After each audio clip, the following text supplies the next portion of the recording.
What if I told you that the origins of the information age, and so much more, came from the debris of a craft that was not of this world? This seems unbelievable. I don't know if I believe it myself, but I'll present the case and let you decide. Tell me what you think in the comments. Be sure to like and subscribe if you want more videos like this.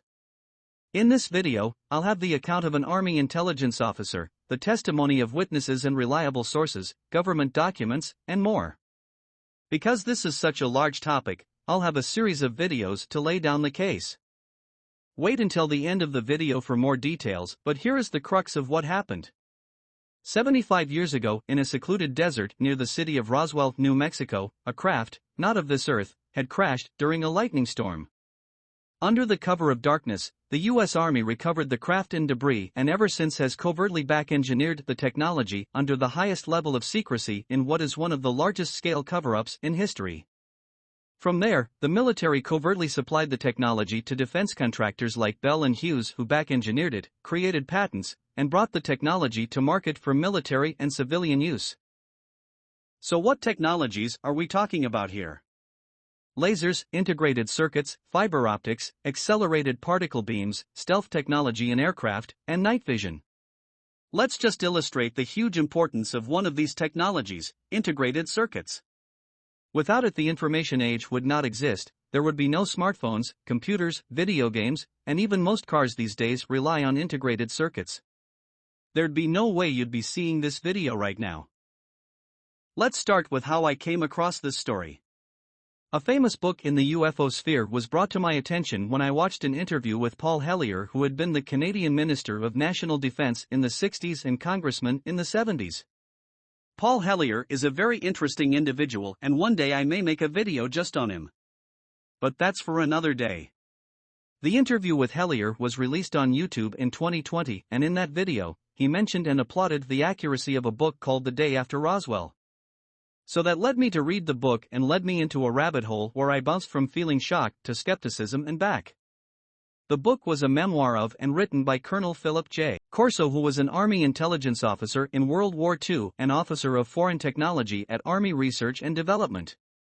It was co-written by William Burns and published in 1997, a year before Corso's death, as a sort of deathbed confessional.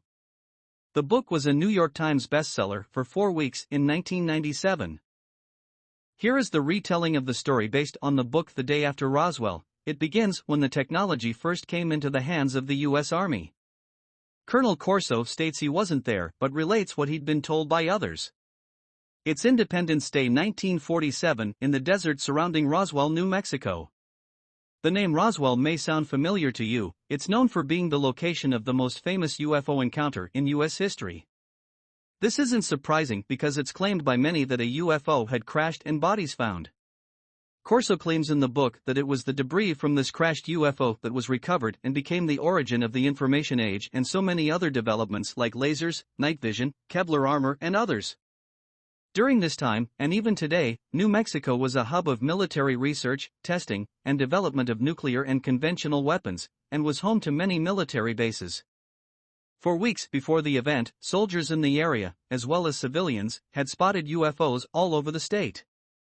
Perhaps the UFOs were observing nuclear and conventional weapons development and activity. There have long been and continues to be reports of UFO activity around nuclear missile and bomber bases. I have a video on several very interesting UFO encounters you can find here. Be sure to check those out as well. What many may not know is that the bomber group that dropped the nuclear bombs on Japan had been moved to the base near Roswell, known as Walker Air Force Base, earlier in that year. On that day in July, once again a UFO had been spotted on radar, which had become a daily occurrence the last several days. There was lighting, and it's thought a lightning strike must have been the reason the flying saucer had crashed. The Army was watching on the radar as the blip representing the UFO on their instruments would dart from one direction to another, travel at speeds up to 1,000 miles an hour, and pulsate. Suddenly it increased in brightness and disappeared. Immediately, it was thought the saucer had crashed in the dark night of the Roswell desert. The Army immediately rolled in and got there before anyone else. They found a Delta wing craft, but it was not round as is popularly believed. This is a big deviation from what witnesses have said, so I find the delta wing shape statement confusing. Corso claims debris and dead bodies were found and residents saw a craft crash and an explosion. Fire and police were on their way, but the army had got there first and told them to quickly leave. They too saw the craft, debris, and bodies. Firefighter Dan Dwyer takes a piece of cloth with a wire mesh backing and tells his wife he sees two dead bodies and one walking around. The army loaded the saucer and all the debris they could find, including the dead bodies, and the Delta saucer was taken to Edwards Air Force Base. The rest of the debris would eventually be taken to Wright Air Force Base. The initial statement from the Army was that they had recovered a flying saucer, which was published in the local paper on the 8th. The next day the Army recanted and said it was a weather balloon. Corso claims the Army went around and threatened and bribed all the witnesses from talking. Mac Brazel owned the property where the saucer crashed. He had reported seeing lots of wire-backed cloth on his property, but the Army had visited him and threatened him. A few days later he was seen with a brand new car and said he regretted talking about the debris he saw in the first place. Efforts to characterize and back-engineer the craft started immediately.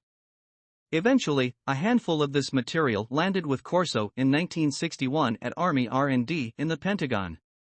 He was assigned to understand how the material could be used and integrated for the military and civilian sector by employing defense contractors who already had contracts with the Defense Department to oversee production. I will follow up with another video that goes through the rest of the story, but thought it'd be best to break it into pieces to get the videos out on an ongoing basis. I'll make another video if there's enough interest, so subscribe, like, and comment if you'd like to see the next part. If the amount of interest is sufficient, I will dive into how exactly Corso would employ the defense contractors and other revelations.